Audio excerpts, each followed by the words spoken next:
We're live. Welcome to another installment of the Final Scoop podcast. My name is Robert Schinetsky, the supplement engineer. Joining me as always is my international band of brothers and troublemakers in Lukasz, Rytkowski, Prometeus Intelligent Sports Technology, and Mr. Nice Guy himself, Robert Samborsky, Apollon Nutrition. We're down a man today. Shane decided that his daughter's birthday was more important than jumping on a podcast with us, so whatever. Well, we might absolve him of having to spend the afternoon in the corner of shame. We'll see. Anyway, thank you all for joining us as always. Happy birthday to little Ava. I hope you have a great, wonderful birthday, even though Shane's probably not going to listen to this either way. Thank you all for joining us. Post up any comments, questions, queries, quips, smart-ass remarks you might have for us. We'll get to anything and everything over the course of the next hour and a half, 2 hours that we are with you on the 4th day of December, 2021. Episode number 75, gentlemen. We are inching ever closer week by week to episode 100. And when we do that, Apollon is just going to go do a fire sale and give away everything for free. At least that's what I heard. That's true. So how's life going, guys? It's been a week. I haven't seen your beautiful faces since then. So how's everything? It's funny how time flies, right? 75 episodes already done. I know, man. Who would have thought this shit show would have lasted that long? I think we're just getting started, so I think we're gonna be here for a long, long time. I certainly hope so. No, people like us. Jojo. People like Lukasz. Hope so. They do. Brooke. Hey, Brooke. Here we go. Cristobal. Hey, Cristobal. I see the comments.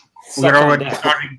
Yeah, I was getting all the niceties first before opening the first can of worms for the day. Mitch. So, Fitness Informant replied to Lukasz, but then delete his comment. But he said Apollon hasn't done enough to be in the running for Brand of the Year due to impact, distribution, and recollection. And also is widely unknown in the supplement industry. How do you feel about this comment, Robbie? I'll let Lukasz answer first, since he was the one who was interacting. Put everything in perspective for people like me that don't engage on Facebook or Instagram that may not know what's going on. So give some background to everything that's going on, so we can try and present this as well-rounded as possibly. Well, I'll say this before Lukasz takes over, and then I'll just sum it up. And I was actually prepared to bring this subject up because I kind of obligated now. The bottom line is that Fitness Informant nominated Apollon for some awards. Right off the bat, I want to say that it was. I typically don't say anything to my team because I do consider them to be my team. I don't act like a boss, and everybody knows who is the real boss. However, in this particular case, I immediately said that we are not accepting any nominations. We're turning them down. We won't be accepting nominations or bullshit awards from anyone who is not reliable, who doesn't have integrity, and who doesn't award actual awards based on accomplishments and honesty. So I said it a long time ago. Apollon will win Brand of the Year, regardless of who's giving the Brand of the Year or not, because we're gonna do something that hasn't been done yet. And we're going to do what no other brand has done. And I think we accomplished that. And, results speak for themselves. After those nominations, obviously there was a lot of tagging us. We never reposted anything. We didn't accept it. We didn't acknowledge it whatsoever. I think Jose was the only one who actually thanked Ryan on one of the posts. But I asked Jose not to do it anymore because I feel very, very strongly about it. And integrity and honesty are very, very important to me, and transparency, of course. So to me, it's an award that I feel personally, no offense, I'm not being angry right now or anything like that, I'm just speaking my mind. Mm-hmm. To me, an award from somebody who I don't consider as relevant when it comes to awards, it's a slap in the face. I don't want to be in that mix. I don't want people for even split second to think that maybe I paid to be nominated. I don't want to be even mentioned, in those categories. Mm-hmm. To me, it's an embarrassment, and I feel very, very strongly about it. However, I didn't say nothing else. I didn't comment. I didn't reply. Ryan actually sent me a message to which I also did not reply. However, Lukasz is a different story. Lukasz is extremely straightforward and very, very honest. He didn't talk to me about it. We never planned anything. We never discussed it, and we would never, do it. Lukasz decided that he wants to question it. I woke up in the morning and I got a screenshot from Lukasz, which was obviously from a conversation that was later taken down. And Lukasz addressed, his thoughts with Ryan.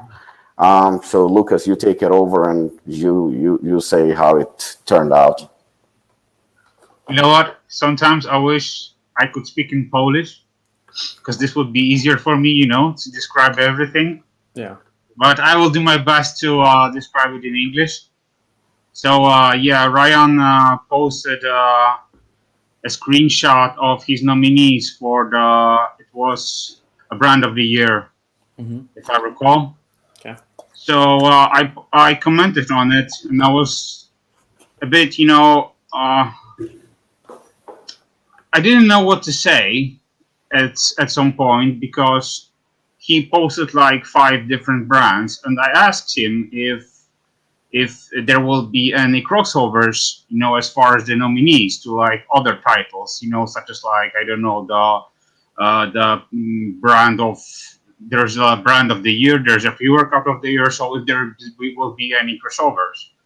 So he responded, and he was really polite, and he said that there will be no crossovers, which I was confused. So I responded back to him, and I was like, but that doesn't make any sense. And in his first post, he also said that there will be an option for people to, place their voting to all the nominees. So I was like, okay, so when can people vote or anything like that? And he only mentioned that some people can make their posts, and then there will be taken into consideration, for him. But at the end, he will be making the decision. So that makes completely no sense to me, So it clearly shows, that, the brands that basically are paying for the content will have the most advantage, and the other brands won't be taken into consideration. But that's a different point of view. So I was like, talking with Ryan back and forth, and at some point he called me out, or as I said, I think he got mad at me for telling the truth, about some things about his site, and I also commented that he's basically just like PriceFlow, and they're worth each other, basically, because they're doing exactly the same thing. They're like, parasites for our industry. They're basically, taking money for the content and basically concentrating on the brands that they are paying them.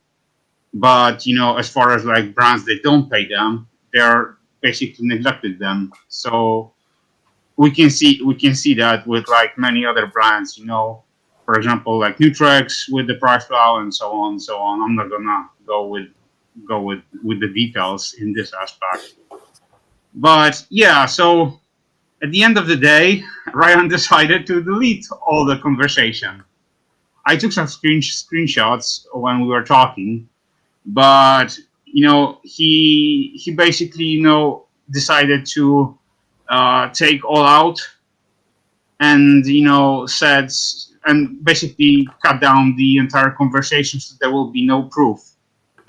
And some people saw my conversation between him and me. I didn't want to go private with him or discuss anything like that, but to me he just acted like a coward, and I can say it straight away that he's not fair. And most of all, he's not fair to his fans or followers to his site, because if he's like offering transparency and he's saying that there should be an open voting for all people, every person should have a right to have their own opinion. But if you are like acting like a rat, and you're basically, trying to backstab everyone and say, that, and like act like there was no conversation and delete all the comments that you don't like. That's not good. And it shouldn't be like that. The industry should be positive, and our industry should take, we are super small, industry, so we should support each other. But this kind of behavior is unprofessional, in my opinion. And I don't know what he's trying to do now, or what's the point of this entire like nominees. But to me, it's just like a pure bullshit. And I thought Ryan was different, but guess I was wrong. So I will just leave it like that, because I remember like a year ago I was like talking with Robic about a fitness informant and potential cooperation with him, with Ryan and Apollon. But now I would just like bite my tongue. And I think that Robic did a good decision by holding back. And I wouldn't like suggest any brand to do any business with Ryan. And I also think that, with all due respect to him and his site, but he basically should focus on the fit butters right now. And he should stay away from like doing those kind of ratings, because this is just like a pure bullshit and a marketing tool. And I just want to say one more thing. If you are copying something to your site, at first try to read it and re-edit it. Thank you. I think I'm done here because nobody needs me. Whoa, that was a whoa. I'm impressed. Lukasz, now I don't even think that I'm on your level, because you fucking raised the bar. But hold on, before we do anything else. Yeah, the fucker is watching us but not participating. Fuck you. Somebody in the Smith household down in New Zealand is obviously tuning into the podcast. Well, at least we have one more fan, and he's a good-looking one apparently, so it's good. Apparently so. I don't know where he is. Apparently, some like 4-year-old birthday party is more important, or 3-year-old. It was turned. We are losing Prometeus Hobbit. So yeah. Shane, happy birthday to Ava, and just enjoy the party. Happy birthday. And feel bad that you're not on the podcast with your friends. Shame on you. Shame on you. Everything that Lukasz said, 100% true. 100% true. Ryan and I had our differences years ago, and you know what? Back then he picked a fight with the wrong guy, because I'm not the type of person to lose, and especially not to somebody like him. And but out of respect for Lukasz is right. Lukasz was the one who actually kind of suggested that we talk, and we had a great conversation. Everything went well. But one thing that Ryan, I think, misunderstood, or at least didn't listen when I said numerous times, not only to Ryan, I said it to a couple of people: under no circumstances, do not disrespect me, do not disrespect my brand, do not disrespect my team or my friends. I will definitely not be quiet. Ryan decided to throw me kind of like a bone and nominate Apollon, which, again, I would never accept the nomination from Fitness Informant. That's the bottom line. However, I didn't say nothing. I wasn't disrespectful. I didn't attack. I didn't make comments. I just kept quiet. Until, of course, the screenshot that I saw sent by Lukasz, and I appreciate that, because I believe that friends are supposed to tell each other these things. Otherwise, I wouldn't know. Although I found out later from David and a couple of other guys, people were sending me their thoughts, and they were disgusted by Ryan's behavior, what he did. So first of all, Ryan said that he selects the winners based on their performance and their releases and their impact on the industry and their distribution and stuff like that. Now, my question is, how the fuck does he know all that stuff? How is it even possible? How does he know how much each company makes? What difference they made from one year to another one? Who supplies him with that information? I mean, to know that information, you need to know. Like, for example, breakout of the year, right? Apollon's breakout of the year is not 2021. It's actually 2020. That's when, for example, Stacked announced us as a top 10 brand of the year. That's actually when we did make it to a level where people were actually talking about us and people got to know us. It's very, very hard for me to imagine who doesn't know Apollon at this point. 2021, I would say we just delivered a knockout year. So I think 2020 is a breakout year, but not 2021. Nevertheless, on top of it, there's so much. On top of it, so he made a statement that Apollon is this bubble company that outside the social media is not really known. Says who? How can you make that statement? How can you make that statement, and what are you basing it on?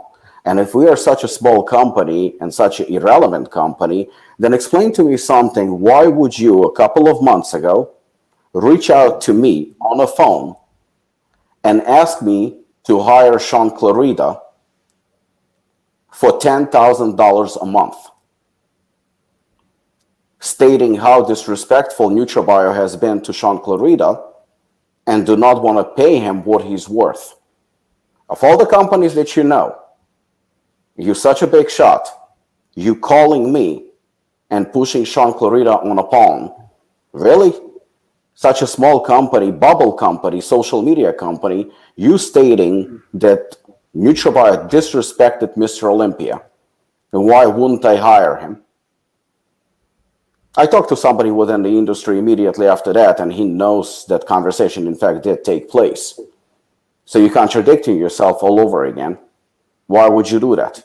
You're saying that the fans are voting. How can the fans vote? I know that when Protein Wars by Stacked is going on, there is always an attachment where to vote. Where can the fans vote? And more importantly, how the fans can know about the reach that the company has. Does he know, for example, that Apollon is the first company, the first US-based company that officially broke into Russia and got officially Russian certificates, a license to sell legally supplements in Russia? That's considering, the fact that there is COVID right now, considering there are sanctions against Russia from United States. We still made it. We still got the license. The only US company in over 10 years. Probably, can I say something? Yeah. I just want to add one thing, because he mentioned in his comment that Apollon Nutrition has no demand and basically no distribution as far as his overall reach internationally. Which my response was, you should educate yourself, because in UK there is a partner, Unique Health Supplements, as we all know, Herbert, who is a well-known person, and people respect him in UK, and he's a distributor for Apollon for a few years now, I believe. And this past months, we obtained a new distributor, Body Shark Pro, which has a worldwide shipping, which allows you to reach to more customers, not only in the entire EU, but also in the entire world. And I also want to make a quick information. In 2 weeks, the stock is almost sold out. Yeah, we have very hard time keeping up the stock. It's very, very, very challenging. We more than quadruple what we've done in 2020.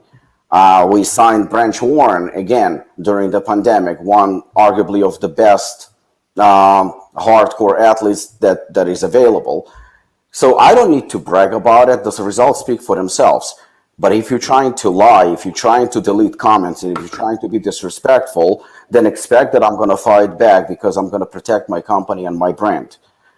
What Ryan did, he crossed the line. Once Daniel Pierce shut him up, because Ryan posts sometimes things without thinking, and that's his biggest problem. And then he deletes comments, and he's notorious for that. Only a coward would do that. So I'm not going to go and dwell and go back and forth. I'm just going to say this. Remove us from all nominations. We are not interested. We're not accepting any nominations from Fitness Informant whatsoever. Number two, do not mention Apollon Nutrition. And I mean it. It's a serious suggestion, because I'm gonna definitely defend my brand, and I will win. I don't lose in these situations. So if you're gonna do it, I'm gonna keep attacking you. And there's a lot of people on my side. Do your fit butters, like Lukasz said. Do your paid awards by all means. After this, I have no interest of talking about Fitness Informant whatsoever. If he decides to play games, if he decides to be brave, I will counterattack, and I will show information that he really doesn't want me to show. And if it's going to go a step further, then I'm going to meet him at the Arnold Classic face-to-face. Fake wrestling is not going to help. It's just, I mean it. Walk away. Keep quiet. Do not post about me. Do not talk about me. I'm cool with that. No problem whatsoever. But when you make false statements and you're talking about things you have no idea about to protect your ass, why you would not give Brand of the Year to a company that actually deserves it, and even people that pay you know that, that's fine. You don't have to. It's your business, and you're entitled to run your business how you want.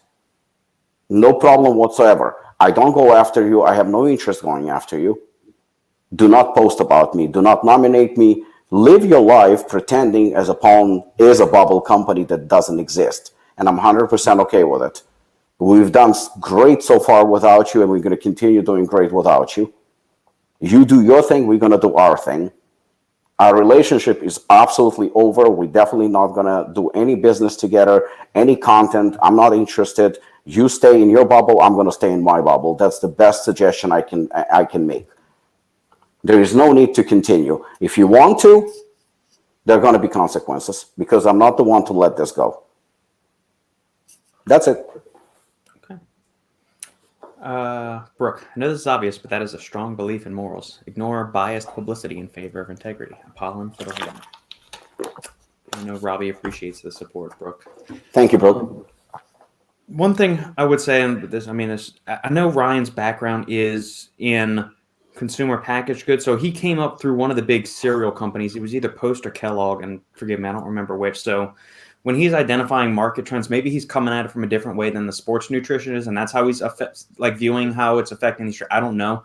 That's the only thing I can think of that maybe when he's referencing the way a brand is impacting it, maybe it's his background in like the food industry that's kind of affecting how he's seeing how a brand's growth, or what will go into how a brand is affecting something industry-wide. Maybe that's what it is. That's the only thing the only insight I have into it, just from a different kind of point of view on something. General Mills. Thank you, Mitch. That's what it was. I knew it was. Yeah. Zandandito. Someone said before, if you delete your comments, you know you effed up, and it shows you've lost. There's a couple of things with that. It's this is. I know I harp on this more than I actually should. This is why I just don't go on social media. I'm going to say about putting stuff up or dealing stuff, retracting things. I've got a YouTube channel that's enough nonsense for me to deal with. So I think that you can delete. There is a time where I actually said that I will delete comments. I did actually say it myself, but I only will delete comments if they are rude, disrespectful, offensive, or something that I don't want, for example, my daughter to see, or family, of loved ones, or something like that, when it crosses the line and it's something personal. But when somebody expresses their opinion or whatnot, this is what it's all about, about having a conversation. I don't think you delete messages from people. You just, you don't delete comments. I think it's very, very disrespectful just because they don't agree with you. Yesterday, we posted something about this, about girl Gabby, who was making a protein pancake. I think she's maybe related to JoJo. And she's a beautiful girl. Probably, I'm not sure how old she is, but she's definitely young. And she was making a protein pancake. It was a great video. Everybody liked it. And some lady, at first I thought she was attacking us, and I was the one who was responding. Mm-hmm. She said, aren't your products not to be consumed by, anyone under the age of 18? I thought it was maybe a little bit kind of like an attack. Mm-hmm. But so at first I was a little bit defensive, like, what the fuck, like, well, why? Then she said, like, that's what your product said, not under the age of 18. And then I figured out that there is a misunderstanding. For example, on Assassin and Shogun and those like heavy Stim products, we have a warning: nobody under the age of 18, 12. So, but protein and on aminos and stuff like that, that's not an issue whatsoever. But then I realized there is also a disclaimer. Yeah. But disclaimer is a completely different thing. So I explained to her the disclaimer is one thing and warning is something completely different. And she goes, "Oh, it's how great, that the girl is making the right choices at such young age, rather than eating crap and stuff." So again, it's something that I could have been acting like a dick and delete the comment or something like that and be bitter about it, because I honestly thought it was kind of an attack or something like that. And I didn't like it, considering, it's a beautiful girl. She's making a pancake, and all of a sudden somebody's questioning her age and stuff like that. But it was nothing like that. So, it took a conversation and a dialogue, but, we came to total understanding. But even if she was criticizing, okay, so, I'll try to explain to her that, there is nothing wrong with a 12-year-old eating a protein pancake or making one, but not deleting. Deleting is a sign of weakness.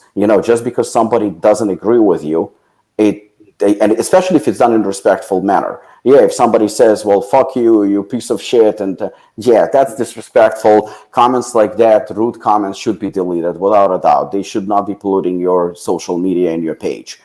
But when something is done in a respectful manner, it's all about dialogue, because, then we're filtering everything. Over here, we have a open forum, and people are asking us all kind of questions, and sometimes maybe they questions that we are a little bit uncomfortable with, but we still answer them, because that's what it's about, a dialogue.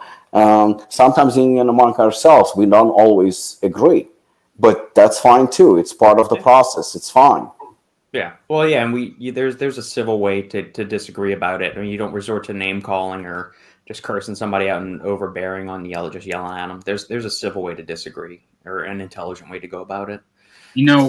Just to be clear, I didn't want to cause any problems or issues for him or anyone else. Yeah. When I saw the post, my main intention was just to ask a simple question, just like a human, just like every human will do.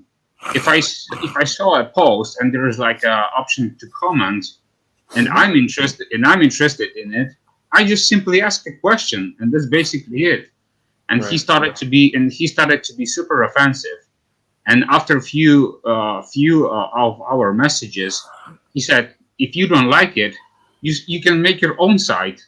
So this just shows what kind of behavior it is. It's like a childish thing. And he's like, take your toys and go to other toy place, just to play around, which doesn't make any sense to me, because if he treats his fans with proper respect, then there will be a completely different conversation.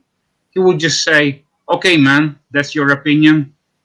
You can stay it as it is," and that's basically done. And we are done with the conversation. But no. That wasn't the case here. So yeah, but this is how it goes. I think it's his wrestling mentality. I guess he wants to be just like a Rock, because that's his main idol. So I will just leave it like this, man. Fair enough. Heroic Vision. Do I see another video with Robbie so soon? We just did one. It was released yesterday. Oh, man. By the way, that was a great video. Thank you, Alan. Yeah, I watched it today. It was a good one. Jojo, when it comes to pre-workout meals, food, does the food actually go to the muscles being worked out primarily, or is that just a saying? Anybody want to jump in first on this topic? You mean the pre-workout meal directly before your workout? Yeah, you'll hear some of the bodybuilders say, "Oh, I'm getting ready to train legs. I got to eat, so my leg muscles have carbs in them," and stuff like that. It's the human body's not really that simple. The food's going to go where it's most needed. Your muscles, assuming you've been eating normally the rest of the day before, your body glycogen stores are topped up to where that food's going to go and help elevate your blood glucose levels, first of all, and keep it steady throughout the workout. But your body's also going to be burning through that muscle glycogen during your actual training session. And then depending on the composition of the food, was it super high protein? Was there a lot of slow digesting carbs in there? Was there some fat in there? I mean, there's a good chance if you eat 2 hours before your workout, your body is still digesting, absorbing, and assimilating all of those nutrients 4 hours later, because depending on how big the meal is, how much protein, fat, and fiber is in there, it could take up to like 6 hours for your insulin levels to, slowly rise up and then actually return to baseline, because you're digesting and absorbing, utilizing, processing all that stuff over that time frame. I will give you an example. If you were eat a really large dinner, for example, on Saturday, and go on Sunday, like let's say 8 or 9 in the morning to train, you will still be, digesting the food that you eat the day before. So this just shows you that you will still have, enough energy, or fuel in your body to go and train efficiently. You don't need, to smash like, straight away when you woke up. Oh, I need those carbs, because they will digest super fast and I will have energy, to train. But that doesn't work like this. Like after a workout, if you have a post-workout meal and you've done like a super heavy, high-volume workout and you've depleted the muscle glycogen, that food is going to be preferentially targeted towards those muscle groups that you train, because there's going to be a deficit there. There's going to be depleted glycogen levels, and that's going to be needing to be restored. There's also amino acids that got broken down and utilized. And so those amino acids are going to go there. But it's not like all of the food only goes to that one spot. Like it's still going to do your other, like repair your gut lining, stomach, immune cells, neurotransmitters, replenish ATP stores throughout the body, cardiovascular system, maintenance, and all of that kind of stuff too. So there's going to be a portion that is, blocked off towards that part of the body where there was a huge demand from glycogen. But it's not like all the food just goes there and it doesn't go anywhere else in your body. Go ahead, Robbie. I know you wanted to jump in and say something. You know what? I agree with everything you said. I mean, when it comes to a pre-workout meal, the digestion, like I know, for example, that I was diagnosed a couple of years ago with slow digestion, where they actually monitored everything, and it takes my body to digest food a little bit longer. I actually had to do the dumping test that they do in the hospital. So, where they give you food, like for example, you get to the hospital and they prepare like a small meal for you. Like for example, most of the time it's going to be eggs and some juice and stuff like that. So when you have that, they monitor then later on how long it does take for it to travel through your stomach and stuff like that. So I remember it was like between 4 to 6 hours, even for something as simple as eggs. So I have a slower digestion, and I think that it comes down to the fact that we all so different. Like our bodies are like cars. We perform differently. Each and every one. We have a different genetic pool. We have a different response. How our body reacts to certain things, certain foods. Even there are people who, for example, love oatmeal. I love oatmeal too, but I get bloated from oatmeal, and I look like I'm pregnant. It's just not a good look. I feel bad. I have difficulty breathing. So like for me, training after I had oatmeal is a big no. Cream of rice, I respond a lot better, for example. But again, I think it's very individual. So for me if you would ask me for advice, what do you think I should have for pre-workout meal? I don't think I should be giving that advice. I think it's about trial and error. It's about you trying and seeing what the fuck works for you. Lukasz doesn't eat before he goes to the gym, and he has no issues whatsoever. So why would I give him advice and say, Lukasz, you know what? You should have pre-workout meal because it's good for you. Clearly, he proved that he doesn't need it. I think that post-workout meal is more... I don't even want to throw around words important, but it is. I think it has more place because you depleted your glycogen levels and stuff. So it would make sense that you need to kind of, I call it reload. And I do agree with you fully on the fact that even if you want to take a pre-workout meal and you feel the benefits of it, I honestly think that the only thing that it does for you, for some of you, not all of you, because again, I have to state everybody's different, then it's probably going to give you some energy. It's going to give you some fuel. If you're training bicep, I don't think it's going to give fuel to your biceps. I just don't think it makes sense. I think it's going to give you an overall feeling of energy. Will you have a better pump? Maybe. but I don't think it's like so vital that it's important. Oh my God, you know what? My biceps are going to get bigger because I had a pre-workout meal. I don't think it works like that. But I think when you trained your bicep and they depleted and you depleted them of glycogen, then post-workout meal, that's where the trick is. And I think that refueling that, so the process of of putting your muscles in the anabolic state, I think that's what makes a little bit more sense. But I have to stress, that everybody is different. And I actually been doing what, especially when I was training early in the morning, I've been doing exactly the same thing as Lukasz, not eating. And honestly, I feel great. I don't need, like, maybe the only thing I will take is a little pre-workout, or maybe I will take a little bit of a strong fat burner like Shogun that has all the, necessary components to kick my ass, just to give me a little bit of more energy.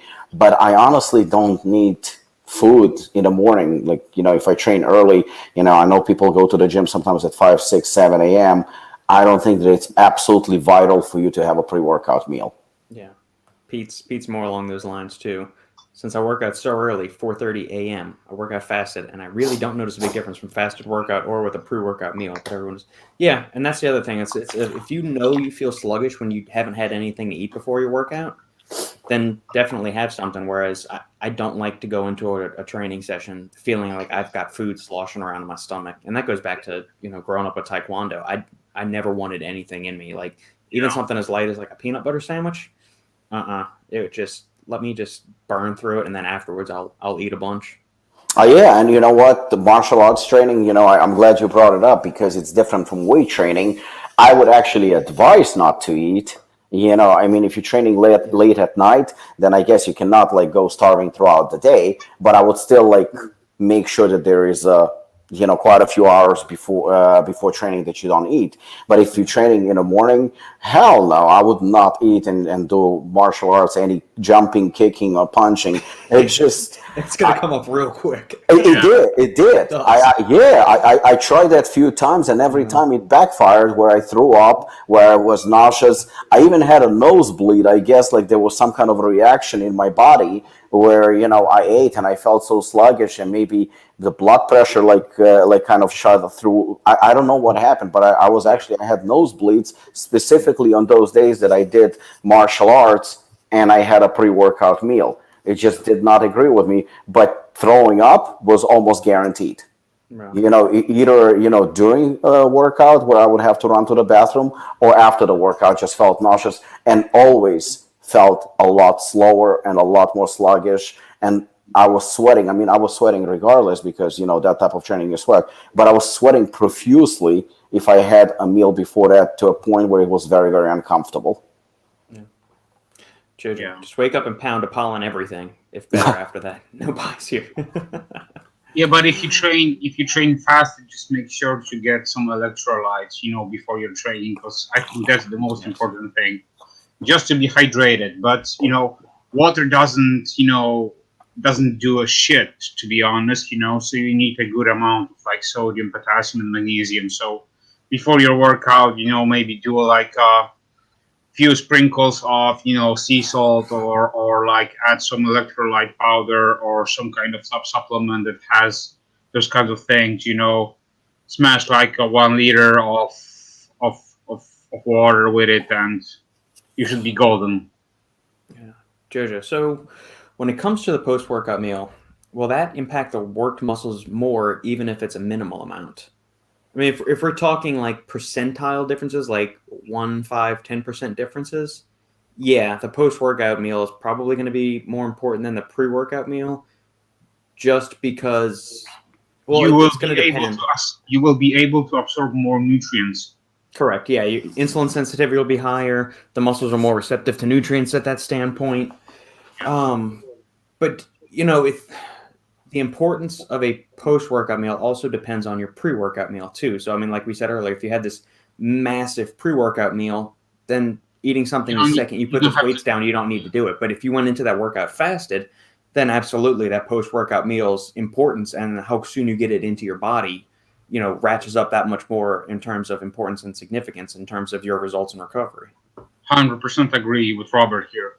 So if you, for example, eat if you're like a person that, let's say, you woke up in the morning and you want to, let's say, train around, I don't know, 10 or 11 in the morning, and you like to eat your breakfast, okay, then woke up, let's say, at 8 a.m., smash your breakfast, you will have, let's say, 1.5, 2 hours before your training session. Yeah. It will be a plenty of time to feel comfortable and feel that, basically your meal is, I would say, pre-digested, and then go smash your session.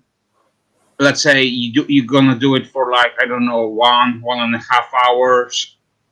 Go home and maybe smash a shake or something. Or if you're feeling like, if you feel super hungry, then you can smash a meal straight away. But it's not like super important. You don't have to like run fast to your home. Just grab a spoon and smash your meal.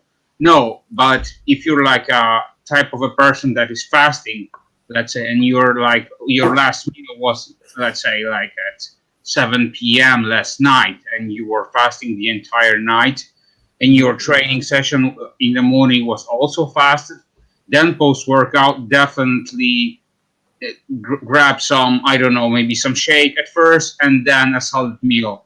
Because if you're gonna eat like a larger meal, you will feel really uncomfortable. So keep that in mind. Yeah, exactly. Hey, y'all. Simon says, congrats, Lukasz, on mom's results once again. Thank you, my friend. Thank you. Yes. For everybody that doesn't really know on here, Lukasz's mom just had her yearly checkup. And do you want to explain any more, Lukasz? Yeah. She. So as you all know, she has a mastectomy on one side of her breast. So last week, was a year. Since then, it blows my mind how time flies.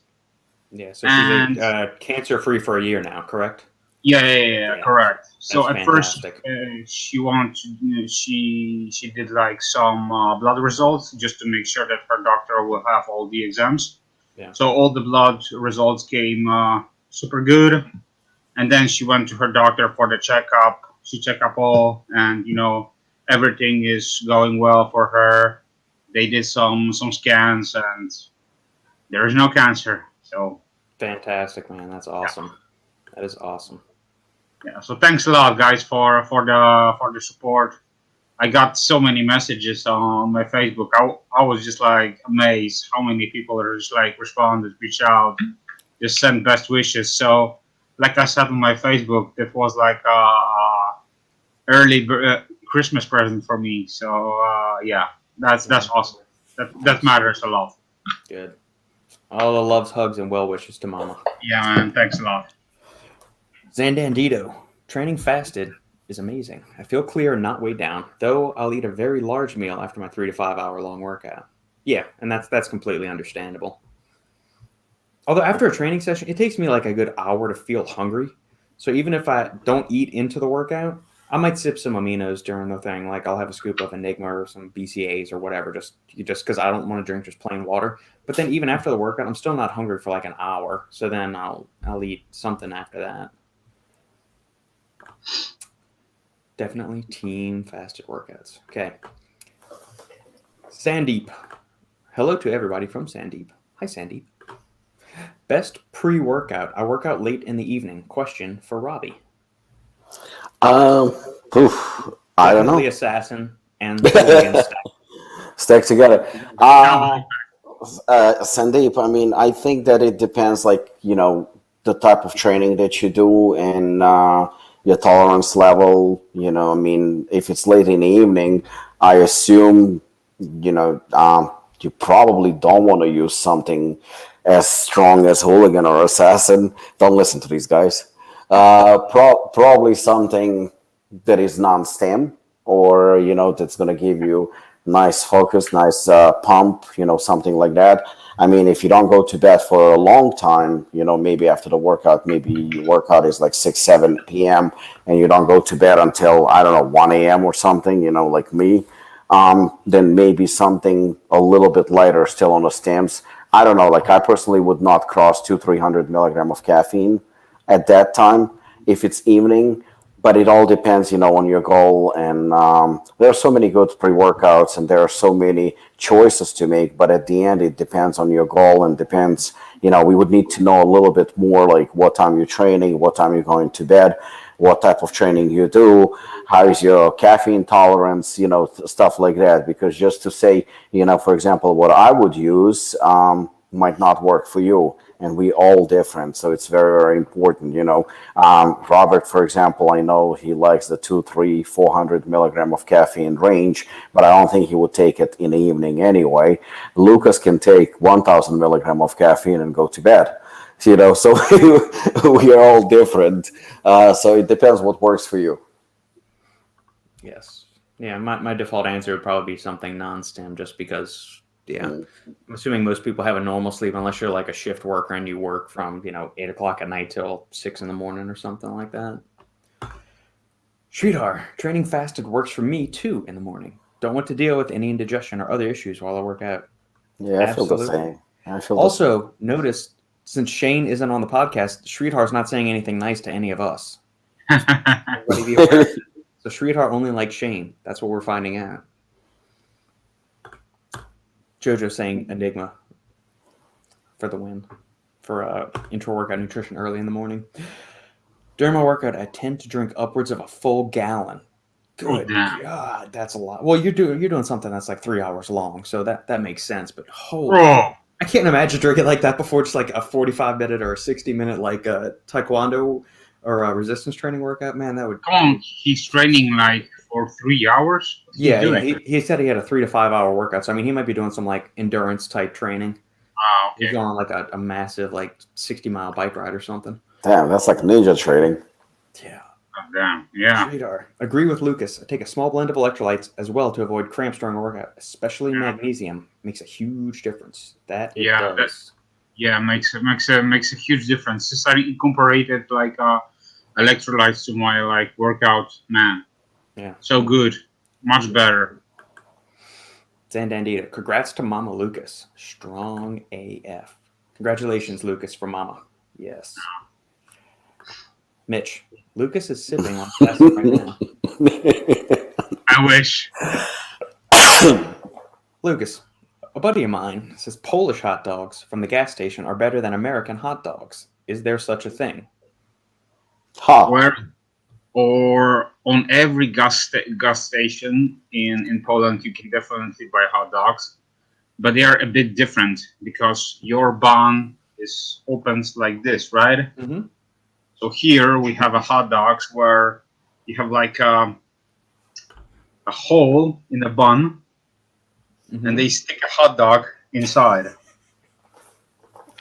So it's like, you have like like a fucking torch, So people look a bit funny, You still can, you know what? You still can buy the regular hot dogs, right?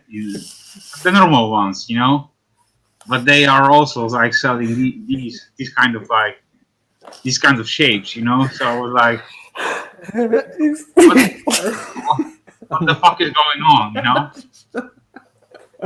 So this just shows, the Polish creativity, What is the condiment that y'all put on hot dogs here? Because they're like, here stateside for barbecues, people will either put mustard or ketchup, or some put both. Growing up, I liked ketchup on a hot dog, but now it's mustard and maybe some sauerkraut, and that's it. But some people put chili on it. Nah, it's mustard or ketchup. That's basically it. Okay. Do y'all have like a special like spicy Polish mustard or something? It's Dijon, which is like the hot spice. Yep. Okay. But I'm not a fan of the fast food, so I don't eat that kind of garbage, But close to my home, there's like a gas station, so I can see on a daily basis, people walking. Is this in proximity to the adult video store too?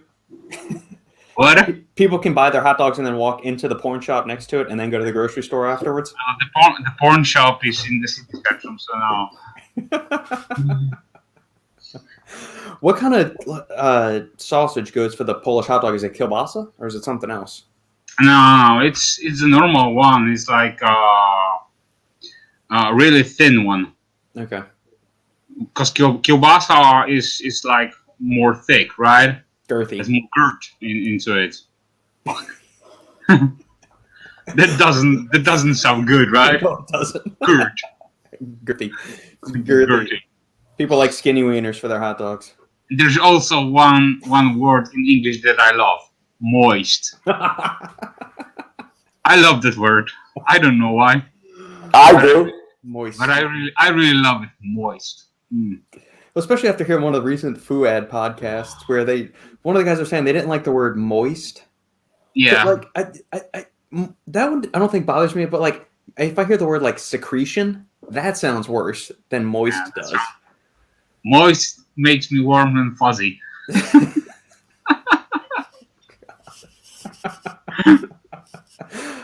Zandandito, not really endurance training, just full body workouts, bench dips, deads, squats, overhead press, bent over rows, and isos for 3 to 5 hours. Jesus. Damn, son. Oh damn. How long are your rest periods? Yeah, there's probably around like 3 to 5 minutes at least per set. Muscle and bones. Dang, I drink a gallon in just an hour workout. Nah, I don't do that much. That's too much. Yeah. Sridhar. Assassin doesn't have enough stims for Lukasz. Maybe 2/3 of a scoop, 2 to 3 scoops, will have a minor effect on him. Your taste. Very, very true. Sandeep, hi. I have problems with sleeping, so should I take bare knuckle pre-workout? Yeah, if you're training at night, do a bloody hell or bare knuckle. Either one. Yeah, bloody hell can be a good alternative, especially now, you know. And you can, for example, stack it with something else that it doesn't have any stims. Or maybe like low in stims. Yep. Just a tiny bit. Sandeep, love your taste for Bollywood movies, Robbie, especially. Thank you. Rest periods are 4 to 5 minutes depending on exercise. ISOs get down to 3 minutes. Damn. See, I can't rest that long between stuff, man. It's like it's like a minute and a half, 2 minutes tops for me, and I'm ready to get back into it. I don't like, but I came up like I came up through doing like Taekwondo. There wasn't really a rest period. It's like you do your kick combinations on one side, you immediately go to the other side. You might have like a minute, and then you're into the next stuff. And the same thing, like my resistance training, like my entrance into that was P90X. So everything was supersets or like a circuit training or something. So we tried exactly the same. Yeah, and even now, like I'm not doing P90X anymore, but even like my chest and back routines, it's like, all right, do your set of dips or dumbbell bench, then wait 60 to 90 seconds, go do a set of when you're ready. Chin-ups. Yeah, and it's like a minute. I can't wait 3 to 5 minutes. But I've never done powerlifting stuff, so if I'm going for 3-5 reps, maybe I can understand doing that. I like my stuff. I like to keep up a pretty decent pace for training. Yeah. I was never a type of a person that was like watching the timer and was like, okay, it's 2 minutes. Okay, let's go. Yeah. No, I was like, just like, if I'm ready, I will do my next set. But if not, I'm just gonna take 1 more minute, just rest up, and then I will hit it up. So yeah. What were you gonna say, Robbie? No, my training sessions are also exactly like you. Well, similar to yours, I guess. I don't train more than 40-45 minutes. I mean, but I do everything, pretty much everything supersets. Like bouncing from one machine to another one. So that I kind of mix like resistance training, and I call it kind of resistance / cardio training, endurance. Yeah. And I feel good. Yeah. The weights are lighter because, you can't handle like super heavy weights doing that, but the intensity is there. And, muscles are definitely responding. It's a lot more challenging to breathe, but I still think that it conditions your heart better. But again, that's just my way of training. If somebody's training like, heavy weights and like you said, powerlifting type, yeah, the rest periods are needed, and obviously supersets are not doable. Yeah. Paul, I do pyramid sets, 3 sets, 10 to 20 reps, 2 to 3 sets of up to 10 reps, going up in weight with each set. That works. That certainly works.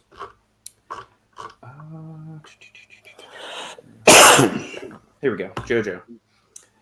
Thoughts on not getting 6 to 8 hours sleep average? 3 to 4 hours is what I average, but when sleeping, basically hitting REM sleep right away. So if that is true, then would you say that a person may not need 6 to 8 hours of sleep a night. There is some research into this. The vast majority of humans need at least like 7 to 8 hours of sleep each night. There is a small outlier that have a certain genetic predisposition or that they can get by with, about 4 to 5 hours of sleep each night. How is your actual sleep hygiene? I know you and I have talked offline on the phone about this before, Jojo. Just work, family, stuff like that. You may not be able to get 7 to 8 hours of sleep when you're trying to cram in everything, full day of work plus training sessions and all of that stuff, and just having time to relax during the day. I would say most people need at least 7. I'm somebody that can get by on less sleep. I've never been a very long sleeper. 6, 7 hours, I'm really good to go. And even for like 2 to 3 days, I can handle 4 hours of sleep. I can't do that every day, though. Probably by the 4th day of that is when I start feeling pretty miserable. So if you have a 1 off or a 2 off of only 3 to 4 hours of sleep, it's fine. I don't think it's going to have any tremendous impact on you, like over your long-term muscle growth. But you're gonna need to play catch up at some point. Get a few longer stints of sleep in there. Even a nap during the middle of the day, if you can squeeze even like a 30-minute power nap in, would have some benefits, I would imagine. What do you guys think? Generally, yeah, it's recommended 6 to 8 hours. I think like closer to 8, but on average, I sleep 5 to 6. I mean, that's my average. Yeah. I'm not saying it's good. I mean, it's just probably because of schedule and just because of workload, and it just kind of worked out that way.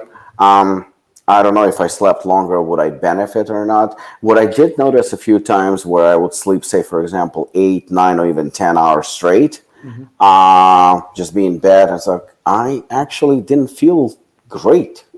I didn't. I felt throughout the day lazy, like very, very lazy and dragging. And I don't know. I still feel like the sweet spot would be 6, 7 hours. Probably that would be the sweet spot for me. I think that, sleep is very important. And just like Robert said, like, I can go on 4 hours of sleep, but after 2, 3 nights, 2, 3 days of that pattern, it's starting to take toll on me. Definitely, I'm becoming more irritable. I'm actually snappy. I'm angrier. I'm very, very down. So I'm the usual me. I can't imagine you angrier. Okay. Oh no. Angry? Yeah. What the hell? but when I sleep, like I'm I'm a sweetheart, like Lukasz. Sure you are. You know what? I'm a big fan of a routine when it comes to not only like a morning routine but also like a bedtime routine. So basically every day I go to the bed at the same time. I woke up at the same hour. That's how I work, and basically that's how I am. So I'm like a old grandpa because I basically go to bed around like 8 or 9 p.m. And I woke up at 5, and that allows me, to stay in my rhythm. And every day I basically start my day with morning cardio.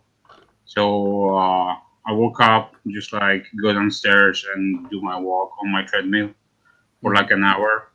I will do some mails, catch up with the world, see what's going on.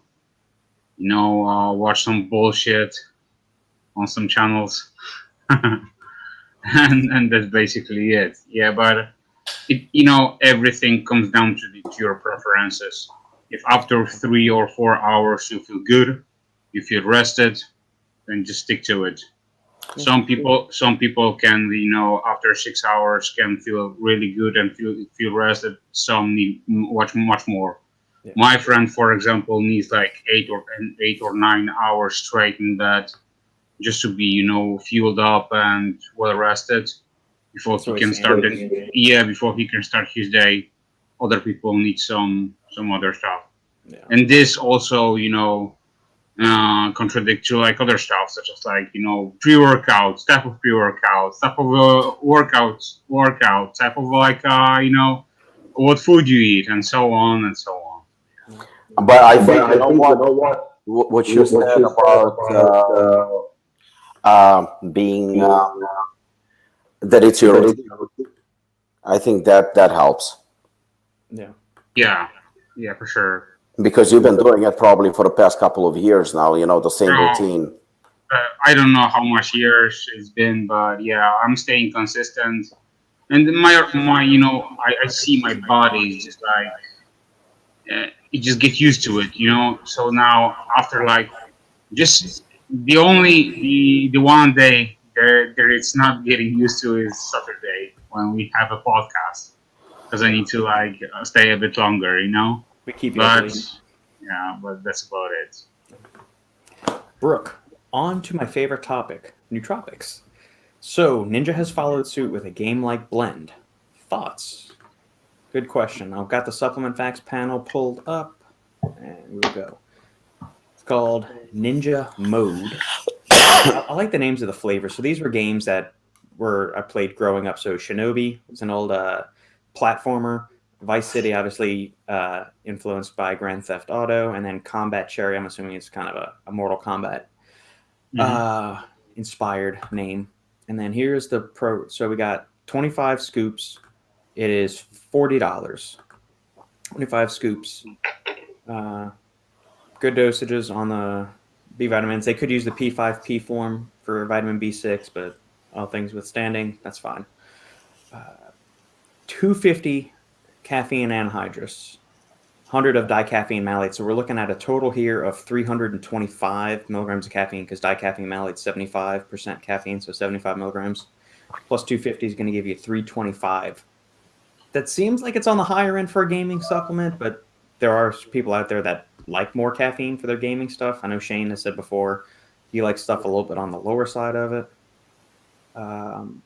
Dynamine works well with caffeine in this for a hard-hitting energy blend. I wonder if teacrine would be a better fit here, but that's just personal preference. I like teacrine a lot. Dynamine, I struggle to find it where I like it. Isopropyl norepinephrine at 20 milligrams for an extra little spice of energy.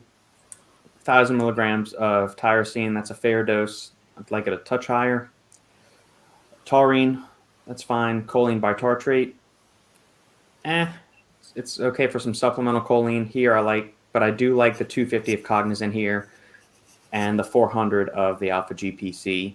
So you're getting a ton of choline. So that extra 1,000 milligrams of choline bitartrate, I mean, you've got more than enough here with Cognizant and the alpha GPC.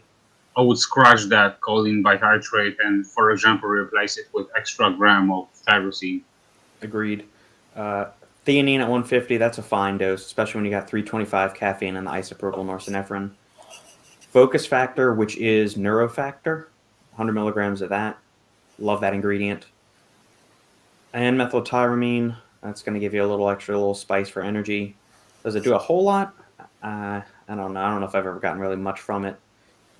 Just because I haven't used it in isolation. It's been part of Stim blends in the past, so I don't know how much that ingredient specifically is contributing to, the intense focus or energy.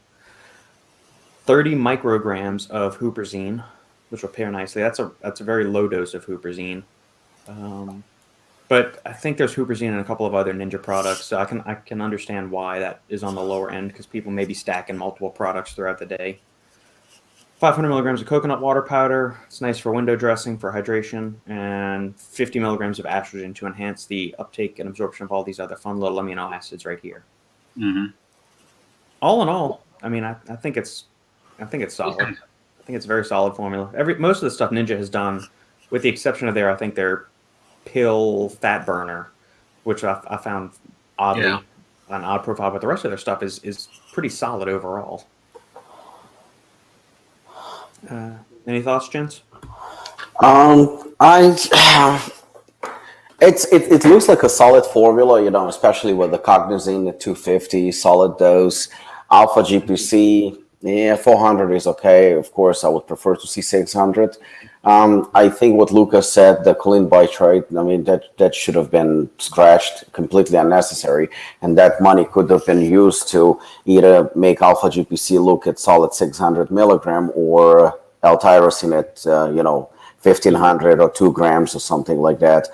And coming from me, this is going to be strange, but I think it's a little bit aggressive on an energy aspect when it comes to gaming. You have 325 milligram of caffeine, which is not bad, but for gaming, it is generally a little bit on the higher side. And then isoprop, I'm not a huge fan of it because it is very, very aggressive.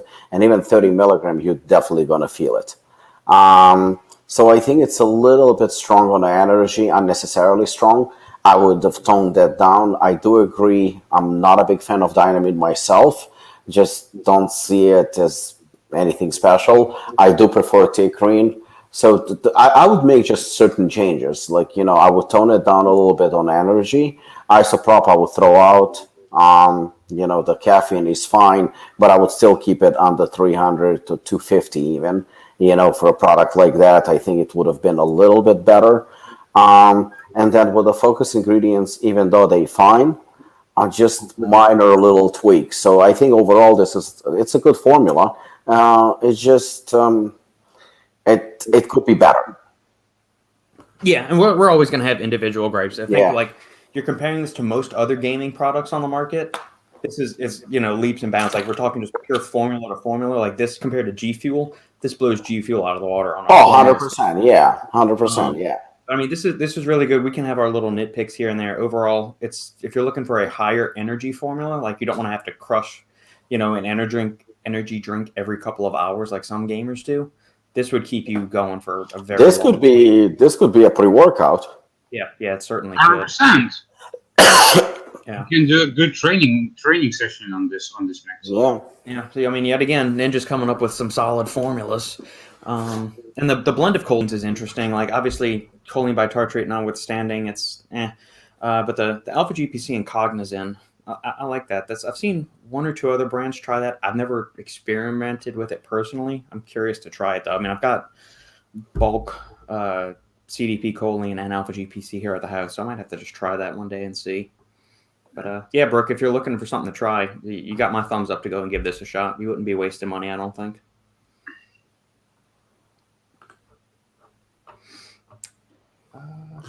Let's get down here.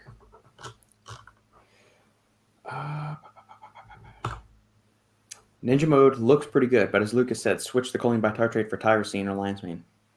Agreed, 100%. Yeah.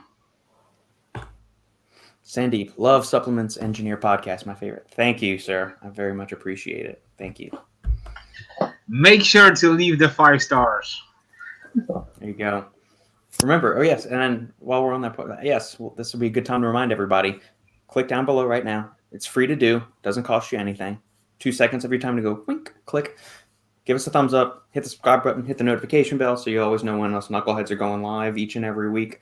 If you listen to us on any other podcast cruising platform like iTunes, Stitcher, Podbean, Spotify, all those good things, consider leaving us a 5-star review, or at least 1 point higher than Shane on the Stack 3D podcast, just so he doesn't beat us in the algorithm. So, but yes. And also leave us a comment if you would like to see us more, let's say, post New Year, if you would like to see 2 shows per week.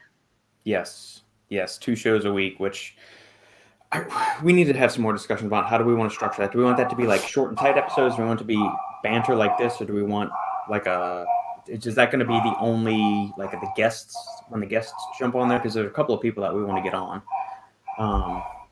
Speaking of which, did I ever talk to Joey about Goon Mode? I have not yet. I texted Joey about another ingredient that I came across this week.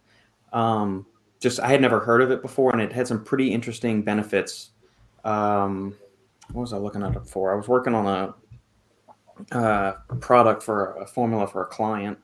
Let me see what it was. What was the ingredient? But he said, I'm not really sure. He said, I haven't found that one. It seems like a weird ingredient. Bosenbergia panderata. It was something that he found a rarity too. And he said, I'm not even sure if I've even heard of this ingredient. So I thought that was pretty cool. That because Joey's one of the smartest SOBs in this industry, especially when it comes to ingredients and stuff like that. And stuff, when I'll kick ingredients off of him sometimes, and he's like, yeah, this won't taste very good, or it has this, combine it with this ingredient and stuff like that. And when I sent him this, he wasn't really familiar with this. I thought, man, we all of us can always learn something. But it's fun. It's fun going down those little weird rabbit holes. But yeah, I talked to Joey about a separate issue. I didn't talk to him about Goon Mode. I know they were just wrapping up Black Friday and those kind of sales, so I didn't want to jump on them immediately to say, hey, I need to to get you on the show so we can discuss a few things. But that I will do that this week. Huzzah for approval. Yes. Whoops. Would love to see Apollon Nutrition in India. What you think, Robbie? Can you make that work? Yeah, I think so. Yeah, I think we actually are looking right now at bringing it in 2022. Although right now with Body Shock, it's easy to get it in India or wherever in the world. So it's, in terms of that, they ship worldwide, absolutely no issues. So, expanding in there. But yeah, I mean, in 21, Australia, UK, Europe, Russia, I mean, it's pretty much now everywhere. Next step, I think we just getting into South Africa. And, Indian market obviously is a huge potential. So, we're exploring that as well now. Okay. Sandeep's in favor of more shows. I can see it daily. 2 shows a week. At least 2 shows a week. What we could do, this has been something I've been muddling, kicking around in my brain. We start a Patreon or something like that. And so we have our weekly episodes, but then we can have some of the different tiers of membership. Because are y'all familiar with Patreon? Any kind of thing? It's like almost like a monthly membership thing where people can sign up for it, and you can set the different tiers. So there could be like a $2 a month thing. There could be a $5 a month one and $10 a month one. And it's basically like a membership site. And so we could put up individual articles that we wanted to write, and only people that are Patreon members. Like, so we'll keep doing this regular podcast for free, but then just since we'll be investing other time into it, there's a way we could, maybe earn a little bit additional income to split between the 4 of us if we want to put in exclusive articles, do exclusive interviews, or supplement facts breakdowns or something like that. So $5 for Polish roads, $5 for Polish hot dog, $5 for Polish. Well, the other benefit of that is it's like when we get donations through people and they do super chats through YouTube. YouTube takes like 30% of that.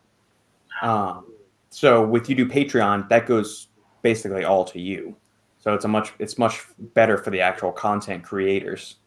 So I think that's what I'm gonna do. I just got to figure out how to break out the and that's marketing myself or marketing things. That's not my strong suit. So that's why I'm dragging my feet on doing that and setting up something like that. To me, I don't need this money. It can go straight away to your pocket, but man, basically. Well, I mean, we could go to like buying audio equipment. Like we could buy like new webcams for us, or like put it in doing the podcast stuff like that or something. I shouldn't be the only one benefiting from this. You guys spend a decent amount of time on this too. So it's a pure enjoyment, man. It is. That's why I don't take any sponsors for the show. I like doing this. I don't want it to be a sellout either. So I'm learning so much from you guys. There we go. Simon says new words every week. I need it in Irish supplement shops. Bro, Patreon isn't a bad idea. Gotta support your passions. We appreciate it. Has anyone tried out Genius Brand's Genius Caffeine or New Caf? I have a bottle of Genius Caffeine here. I got that a couple of years ago. It's basically just a sustained release caffeine from the last time I tried it. It's just that's all it is. When I have my caffeine, I want to feel it. So I mean, I drink my coffee, and I want to get that little boost in energy from the coffee. I don't want it to hit me 45 minutes from now, kind of thing. Like when I take it, let's go that way. Now, what is kind of cool is the Zoom XR stuff. So like you pair like caffeine anhydrous with the Zoom XR, and then that keeps you going freaking forever. So that's good. Or just something like Teacrine, where the Zoom XR might feel a little bit more intense than Teacrine, but I love the caffeine Teacrine combination. I think I did that like 2 years straight, taking 125 milligrams of Teacrine every day with either like a cup of coffee or a pre-workout or something, and you feel great the whole damn day on it. So yeah, Dynamine just doesn't have that effect on me. No, and it's I've taken Cognisurge from Jack Factory, and I know I've said this 1,000 times on the podcast, right? That is the only product to date, I think, that I've actually enjoyed Dynamine in. Because it's only that and caffeine. There's something weird about the caffeine Teacrine and Dynamine trio that has not worked well for me. Caffeine and Dynamine could be good, for like in the case of Cognisurge, and then caffeine and Teacrine always feel great for me. So that's what it is for me. I do want to mess one around with an extra a little bit more. I don't have much experience with that ingredient. $5 donation. Thank you, Brooke. Donation towards Mama Lukasz, Integrity, Patreon, and YouTube giving back 30%. No Polish road support this week, Lukasz. Sorry, man. Brooke has an amazing sense of humor. Yes. I'll start. We're almost done with the road here in my city. So yeah, we're on the finishing touches, Brooke. They'll do an extra collection plate around the church this week to finish up that last little stretch of road since we don't have $5 for Tomorrow I'm going to my like grocery run because every Sunday I'm doing my grocery shopping, so I'm going to all the shops, doing my stuff. So I will definitely take a picture of this road and we'll send it to you guys. So you.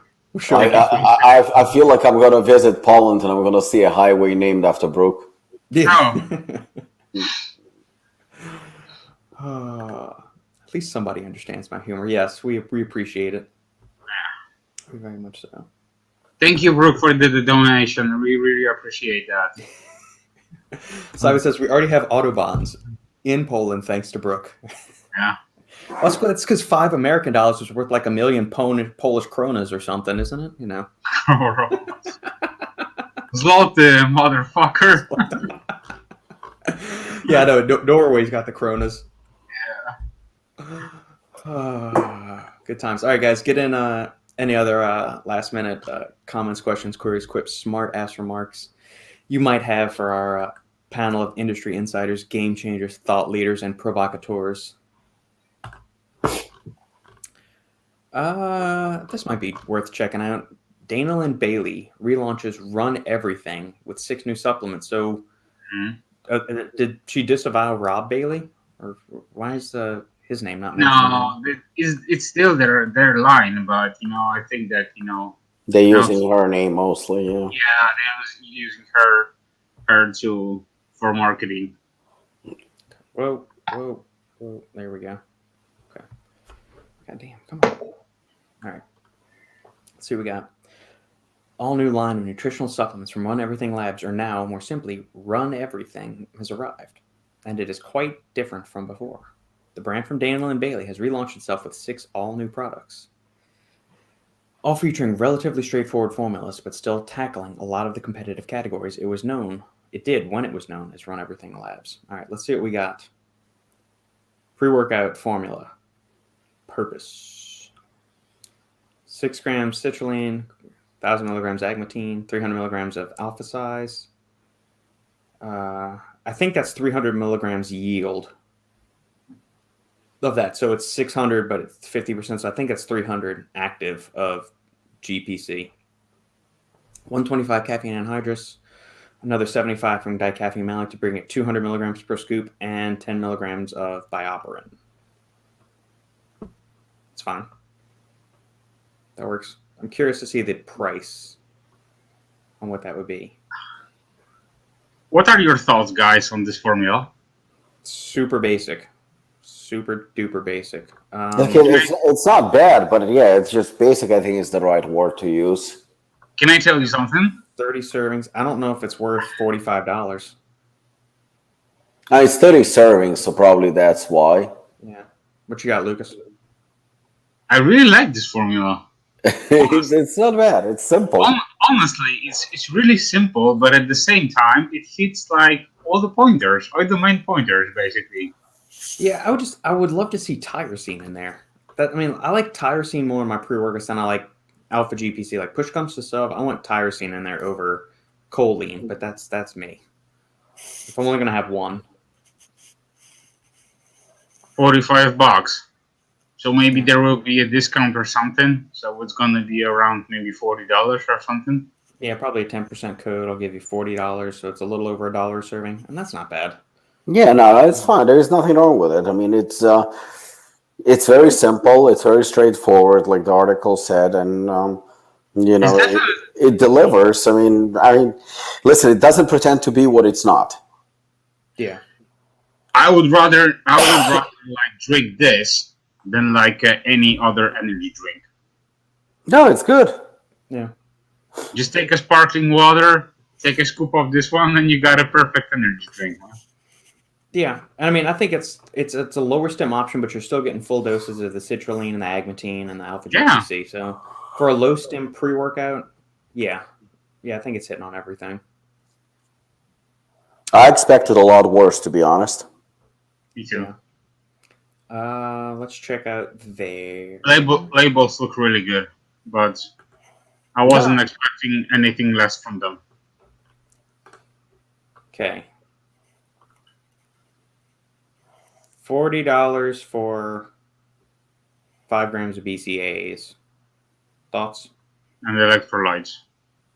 Yeah. I mean, this is a little bit overpriced, but on the other hand, considering the market prices today, what are the flavors? Can you see the flavors? Just it's mango not and orange. Some. I'm honestly surprised to see only BCAAs. I would hope for like a full EAA blend or something. I thought we were past the intro workout of just the 5-gram scoop of BCAAs and that was it. I thought we had kind of moved on as an industry from that.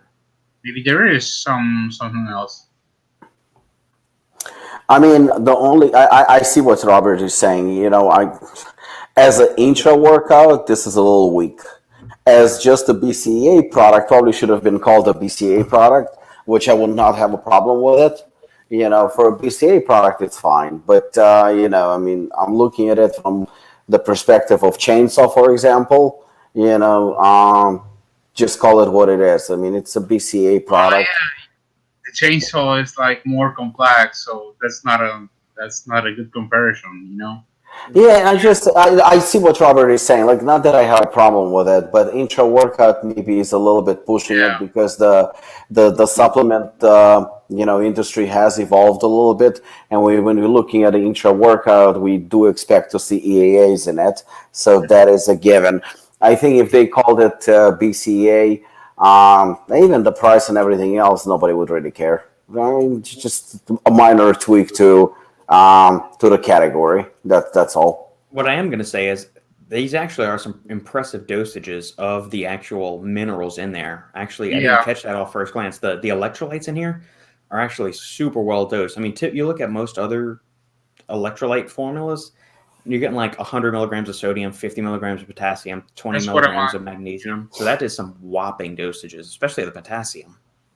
Magnesium is also citrate, not oxide, so that's a good one. All comes from like Himalayan pink salt, which is really good, in my opinion. So I mean, that's a good thing. Like this, maybe if they would have called it like BCAA plus electrolytes instead of intro workout, I could see it as a better name or value. As an intro workout, I don't like it being slotted like that or just positioned that way. But they make much more money than I do, so who am I to say? I understand. Just from a pure formula standpoint. Yeah, I understand they want to categorize it to like more like a intro workout type of a product, but at the same time, it's not like a typical intro workout that we see right now. Yeah, I do like those mineral dosages though, and that's nice. Yeah. Intent fat burn. Let's see what this is we got here. 1,000 milligrams of Alcar, 200 dandelion root, so you're going to be peeing your brains out. Green tea leaf extract. Only 200 milligrams. That's nothing, man. Yeah. 100. See, there we go. Another. We're talking about 100 Zoom XR with that. So 300 milligrams of caffeine, 50 milligrams of GBB, and 50 milligrams of paradoxine. So there's going to be a decent amount of thermal kick to this. Yeah. This is also a good product. Yeah, this is well dosed. Get a little bit of a diuretic effect. You'll get some of the pro weight loss and appetite suppression benefits of green tea extract.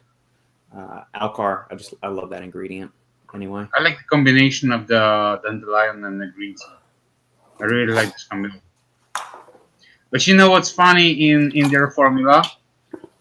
I think they are one of the first guys that used a completely different name as far as like wellness, beauty type of a product name instead of like a glow. They used I don't remember what's the name of their product. Empower. Empower. Yeah. It's one of those The- buzzwords that gets thrown around all the time these days. Not in the supplement space, but I'm just talking like you go look on any of these lifestyle brands or just like the mommy blogs out there. Empowerment, empower yourself, blah blah blah. Yeah, bro. But I'd rather like to see empower than, for example, fucking glow. You know. Yeah, because everybody's using that now. Yeah. Yeah, that's just like I don't understand. Yeah. Hydrolyzed bovine collagen peptin B, hyaluronic acid, zinc citrate, inositol. I think is spelled wrong. Yeah. Yeah. I'm not. I'm very underwhelmed by this formula. I'm pretty underwhelmed by it. The price is pretty high. Yeah. $45. Yeah. Yeah. There's some better hair, skin, and nail formulas out there. Per cap. Yeah. That's all right. So that might be the miss on here.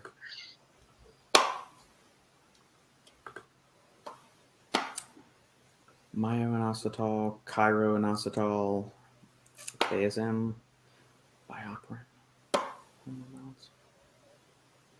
Okay. That's a good dosage of inositol.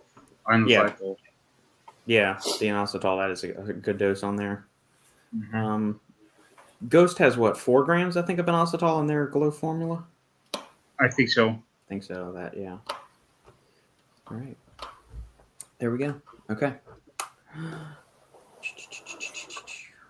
Okay. We already have Audubon's and Apollon. Okay, we got that. Any supplements for my sleep problem?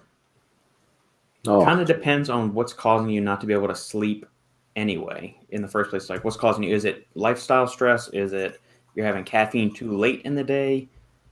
You're watching too much TV right before you go to bed. You don't have like an actual routine at night to start helping your body power down. Let's look at those things. Or maybe are you eating too close to bed and that you just feel like you got food sitting in your stomach when you're trying to go to sleep?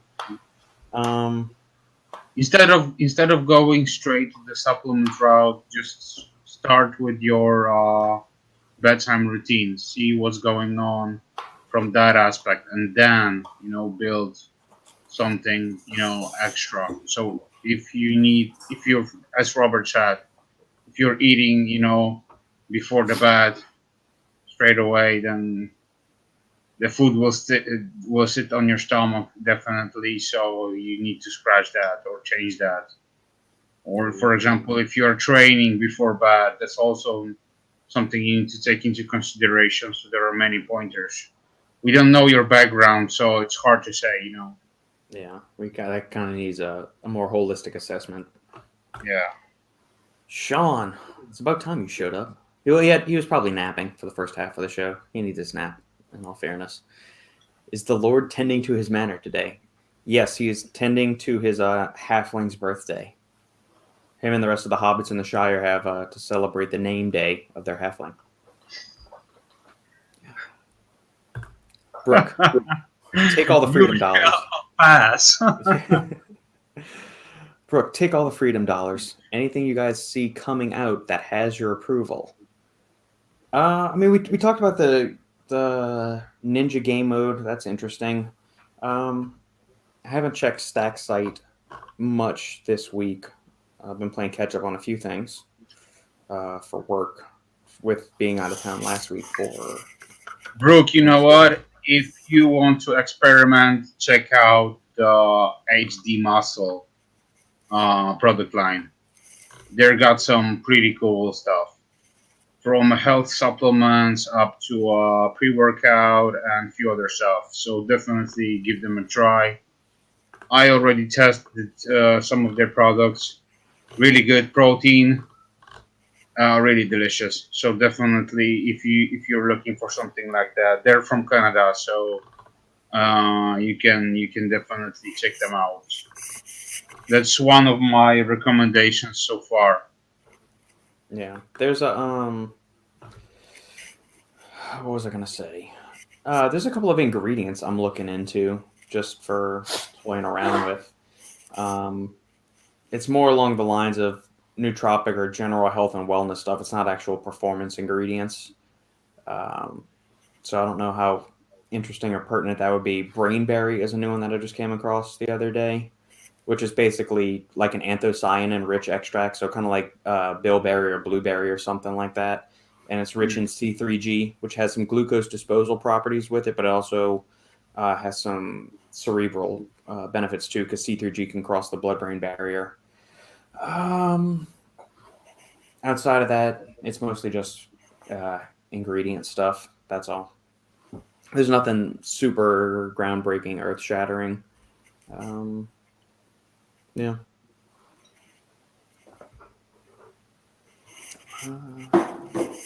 Sandy, following up earlier.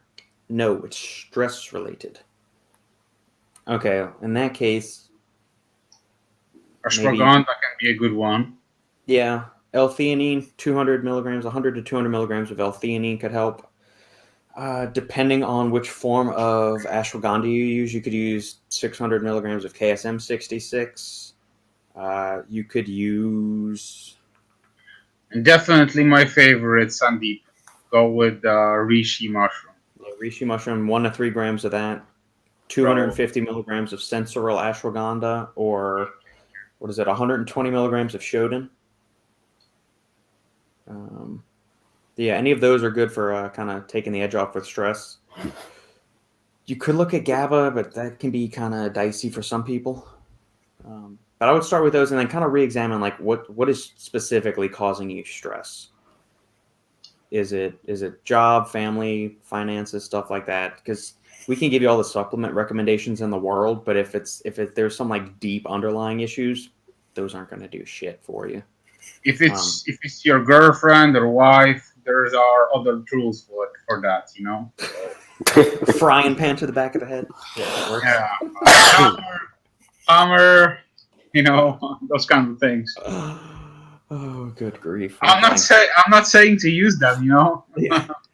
Only on this show we can give advice like that. Yeah.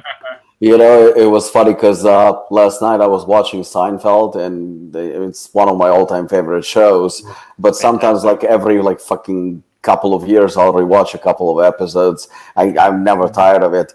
And yesterday I caught an episode, and during an episode, you know, he always has like a little stand-up sketch that he does. Yep. And one of them, he was saying something. I'm like, if he said that today, he would 100% get canceled. So he goes like, how come people that try to commit suicide and don't succeed on the first try, why do they give up and don't try again? That's horrible. You see, but it's funny. He goes like, try again. Like, you know, if you don't succeed first time, try again. I was like, holy shit, if he said that shit today, there was no way it would be accepted. But at the same time, I forgot about it. I was laughing hysterically. I thought, like, so fucking good. So brilliant. You didn't succeed the first time. He says, why don't you try again? Why are you giving up? There you go. Thoughts, Sandeep? No, it's some business problem. I'm also suffering from diverticulitis. Thoughts on Tranquility? Aren't you running that right now, Lukasz? Yeah, I'm using it right now. Yeah, so I've used a couple of servings of it. I tried the original, like the V1 version, where it was called Sedative. I really like that. The thing was, I would wake up at I would take it at 9. I would wake up at 4:30 without fail, but I felt like I had slept 8-9 hours, even though I'd only gotten maybe 6 or 7. But I felt great. How do you like Tranquility? Yeah, I got the same feeling about the Tranquility. And I'm tracking it via my Fitbit, and my sleep also improved from the markers. I posted on our thread. So yeah, I definitely would recommend it. I've got the watermelon flavor. It's pretty good. Mm-hmm. But the only thing that it's weird about it, it's that it foams a lot. Have you noticed that, Robert? Yes. And yes, I think it's due to the peptides. I think. Yeah. That's probably why. But the foam is like this, like you would drink like a beer or something. Yeah, it's I like it. I mean, it's most of the stuff I've tried from Glaxon, I've been a fan of. I know we had some questions about their couple of gaming supplements that came out, but I mean, from like the pre-workout I tried, the non-stim pre-workout and the sleep aid, all three of those have been very good for me. I also like the ASC supplement sleep formula. That one is pretty good, and Chaos and Pain also pretty good. I haven't tried Chaos and Pain sleep supplement. What's in Jake's ASC supplement? Yeah, Jake has a pretty solid formula. It's pretty good. I tried it. The flavor is pretty good. But yeah, it's a good product. What's the name of it? Yes. Let me pull it up. I like the high-tech somatotropin.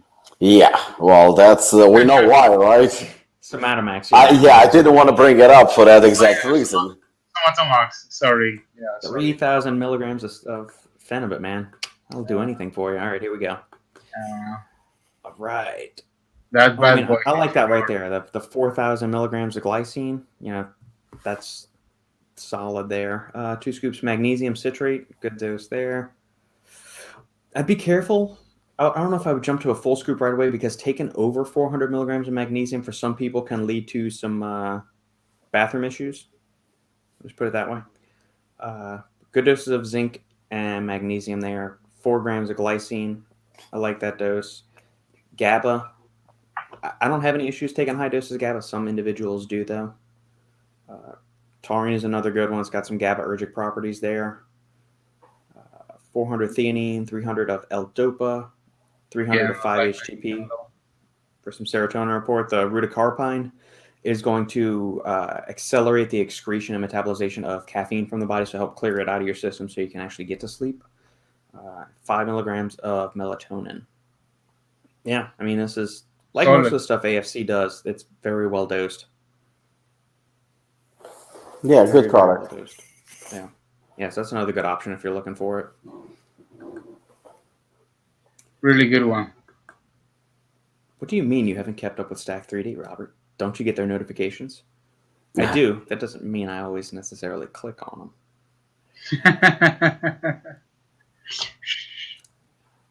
3 puffs of funny stuff will do the job also, Sandy. Jojo, have y'all looked into Kratom or Kratom or however you want to say Kratom at all? I know Mark Bell and Chris Bell are pretty high on it. I haven't tried it though.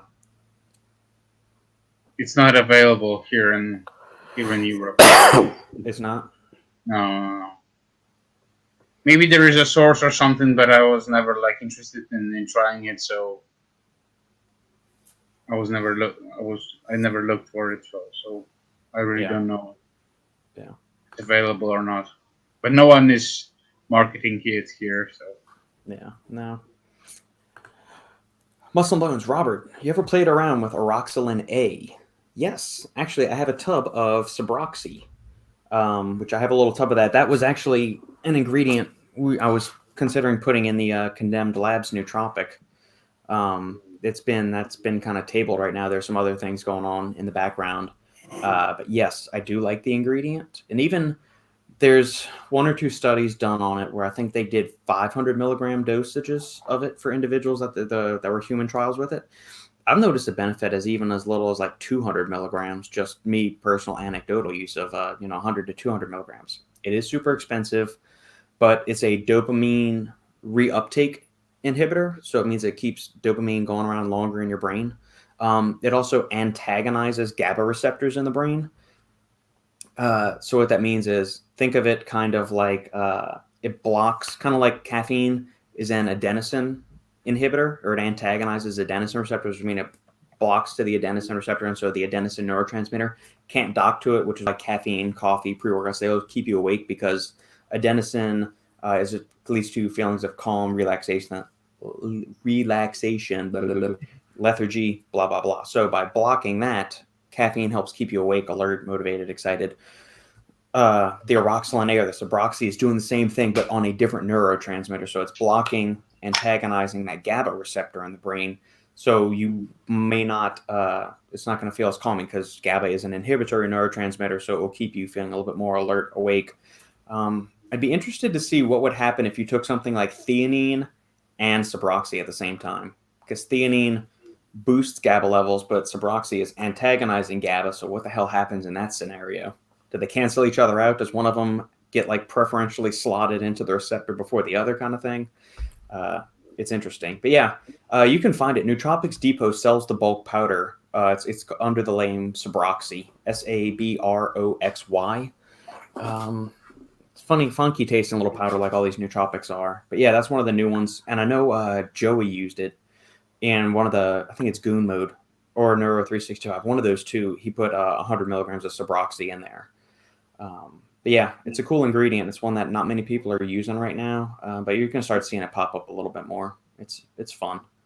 And then some of the couple of other projects I'm working on, it'll pop up in there. Just I like its effects that I've used it for. Have either of y'all tried it yet? No, not yet. Okay. It might also have some downstream effects on BDNF too, which is something Neurofactor does.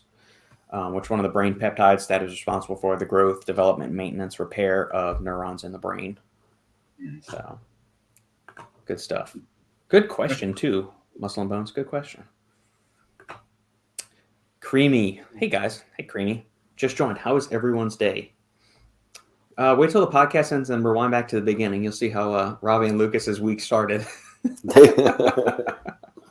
We can reply, but it will take like 1 hour. At least. It's better now. Everything is much better now.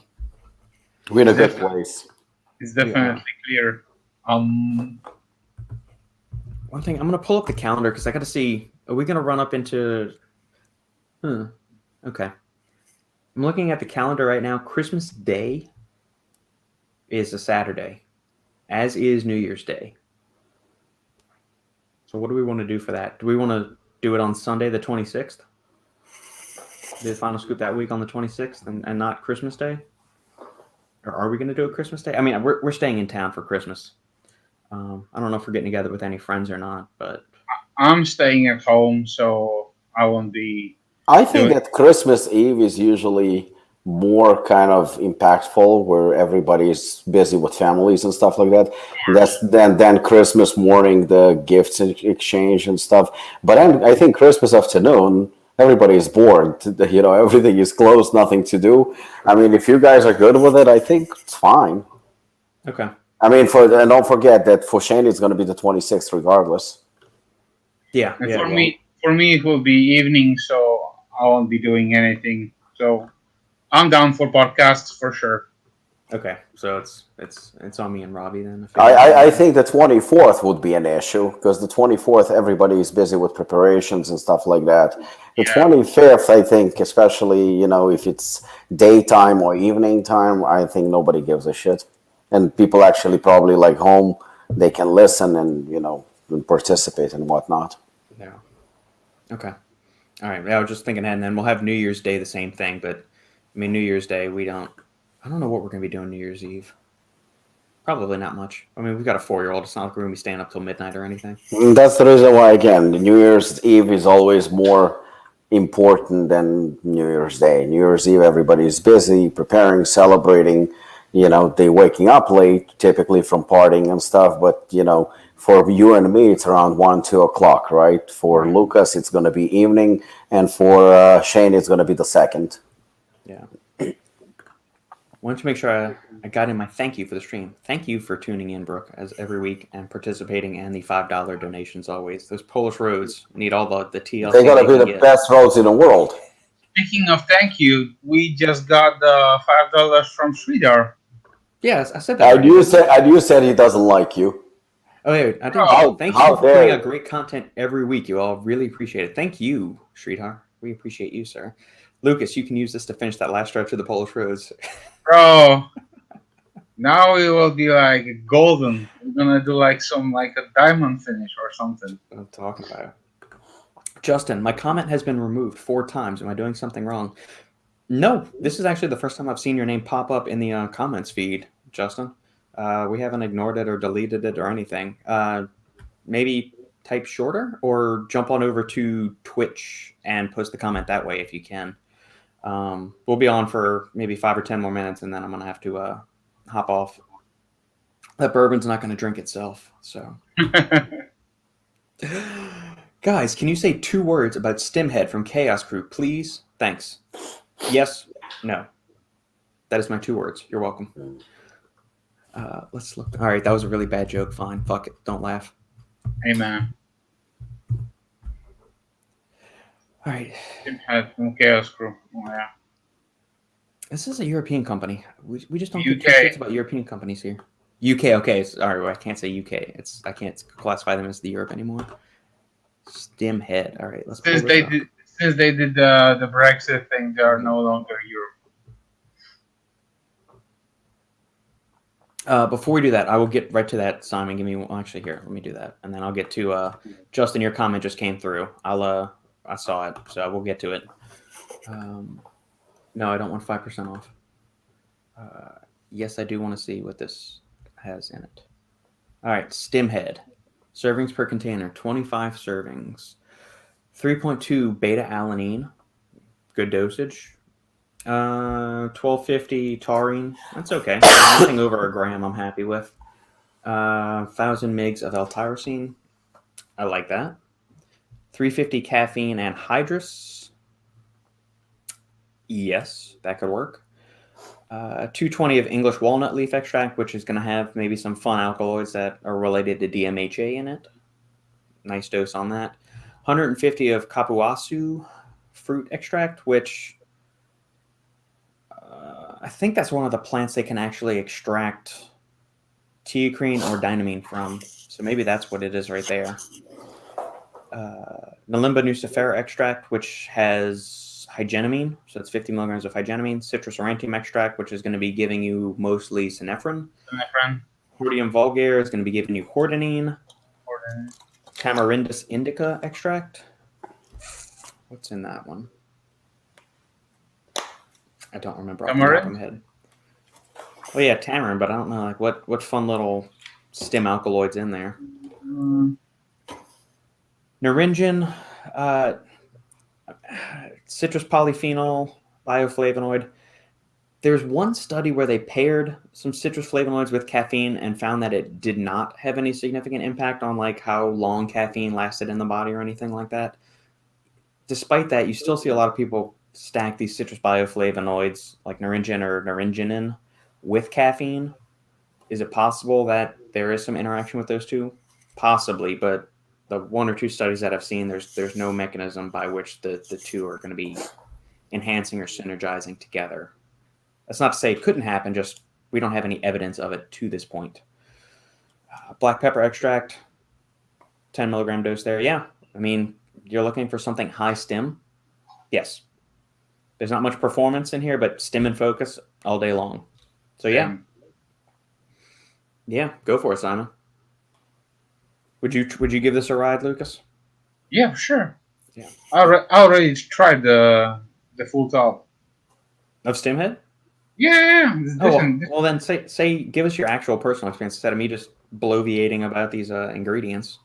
No, I just wanted to just to say that it's a really decent formula. If you're looking just for like a pure stim, a pure kick of energy, that's definitely a go-to product. So it's well dosed. It has everything what you need as far as like stims.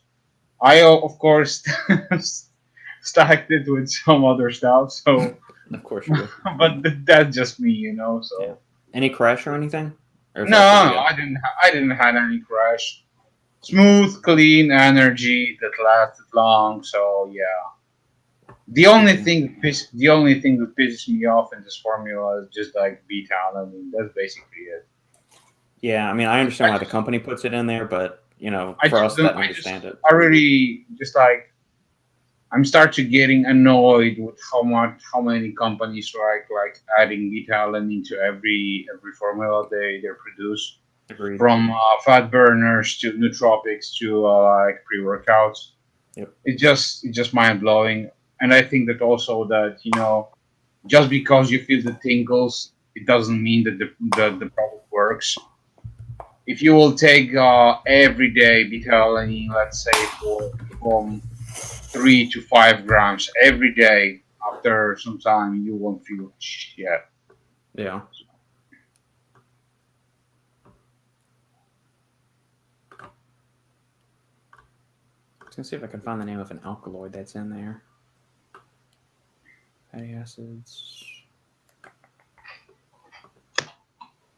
I don't know. All right, that's a wormhole for me to go down when we're not in the middle of a podcast because nobody wants to see me go through all these studies. Anyway. All right. David Evans. What's up, guys? Just watching with my broken ankle. Ouch. I hope your ankle gets better, man. How did you break it? Oh yeah, David had an operation or something, right? Well, best wishes for a speedy recovery then, man. Yeah, speed recovery, David. Yeah, that's not going to be good. And by the way, thanks for sharing, the content for us on his Facebook forum. He's always bragging about us, and he's always putting a quality word about us. So definitely big props to you, man. Yeah, David is a great guy, somebody I'm proud to call a friend. Great sense of humor and just, very, very supportive, but he's a great guy. Yeah. It was in regards to hordenine, if it's on its way out, and if there are any alternatives as a PEA enhancer. Just take a larger dose of PEA. So is one way to do it. You could also look at an ingredient called garcitrin, which that also acts as an MAO inhibitor in and of itself too. It's also got some fat loss benefits. But yeah, the ingredient is garcitrin. You can actually find that in AML Dopa Rush, Advanced Molecular Labs Dopa Rush. They have it in there. There's a couple of other ingredients, but yeah, check out garcitrin first, and that'll be an MAO inhibitor. They're also, I don't know if Oroxylin, the Sabroxy, which goes in here. Oh, I already tried Sabroxy and found a pure Oroxylin A powder. It's also a strong COMT inhibitor. That's another good one. Okay, so if it inhibits COMT, that's going to be another one of those enzymes, catechol O-methyltransferase.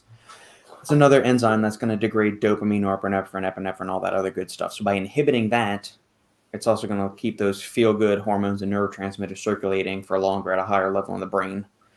So that's another fun thing to put in there. Which, there's another ingredient that acts as a COMT inhibitor, Zynamite. Zynamite does that too. I think I like the effects of Sabroxy a little bit more than Zynamite, though, just based on my anecdotes. Also, Sabroxy naturally has a GABA-A agonist in it, so that's why I got it pure. Yeah, that's what I was mentioned for. It is an antagonist for GABA.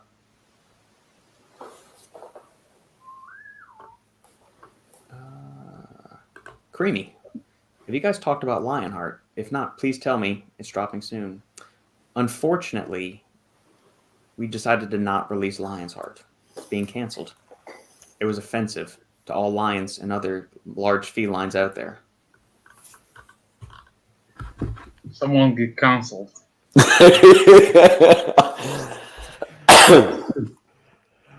you want to give any updates on Lionheart, Robbie? We were hoping that it's going to be here before the end of the year. It still might be. So it's looking right now at a couple of weeks, but yeah, it's soon, definitely soon. I mean, we're expecting it within the next few weeks. I mean, the sooner it's as soon as we're going to have updates, obviously we're going to let you guys know. But we're hoping it's not going to take long. Okay. To go back to Simon, when he was asking about Stimhead Chaos Crew, did find this real quick. Some of the alkaloids that are in the tamarind powder. They've got apigenin in there. They've got naringenin, which is another one of those citrus bioflavonoids that I was talking about. May have some benefits with caffeine. It's got trace amounts of arachidonic acid in there and stearic acid. So there might be that. Are you getting much of that probably in that extract? No, it's probably going to be standardized to either apigenin or naringenin. But there is also like a decent amount of hordenine down there, right? In tamarind? I know there is in hordenine and Fortium vulgare, the barley powder. But I don't know about tamarind. There might be. I'm not sure if hordenine's in tamarind. Not yet. Still waiting to hear back from the hospital. Thank you, guys. Well, thanks for tuning in, and hope everything else goes smoothly. Ankle is a complex joint, and it's going to be a while for recovery, I would imagine. Oh, Robert, have you ever played with 7,8 dihydroxy Flavone? No, I have not personally. I've never personally used it. I've done a little bit of reading on it, but it's been quite a while, so I don't remember exactly what it does off the top of my head, unfortunately. I would have to go back, and maybe I can discuss that a little bit more. If Sandy and I do a live this week, I can talk about it, or we can talk about it next Saturday, maybe. So, last call for comments, question, guys. Other than that, we're going to be hopping off. So, weekend plans, gentlemen? None. Boring. Figures. Lucas, do you do anything on Sundays usually? Grocery shopping, you said? Yeah, just gonna do a grocery shopping. Today I was training my last day, pool session. So went well. I'm a bit tired because I train 6 days a week. Push-pull legs kind of thing? Yeah, exactly. That's my routine. So after day 5, I'm already like dragon ass smashed. Yeah, I'm trashed. Yeah, so today was like I had a good amount of stims just to keep the machine working, But yeah, there you go. I'm wired, and getting ready for Sunday. So tomorrow's gonna be a chill day. I'm gonna relax. The weather is pretty well. Plus, we are building the road, so yeah, man. So much donations.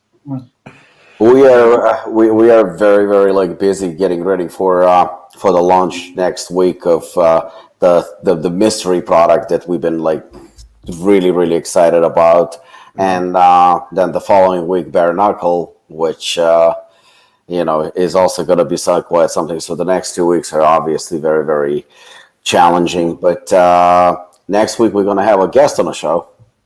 Oh yeah. Special guest.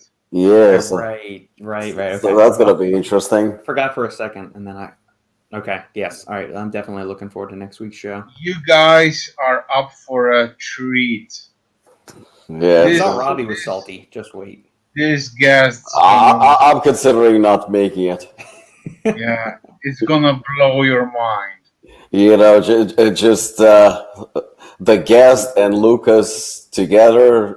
I think that I'm gonna call in sick. There we go. Yeah, we share some passion to Polish roads. Simon says works well for me. Push pull legs off. Push pull legs off. That's a good one as well. That's a good one. Yeah.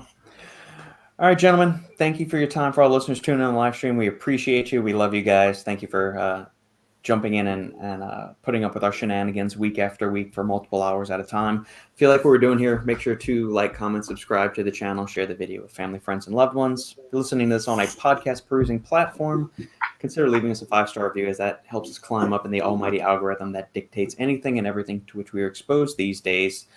Make sure to subscribe to the Stack 3D podcast. Even though Shane's ass couldn't be bothered to show up on the podcast today, we're still going to show our love and support for him and subscribe to his podcast and sign up for the notifications when you go to the Stack 3D website. Please do that. And for a big, fat, sweet discount, use code Final Scoop if you're looking for any supplements from ApollonNutrition.com.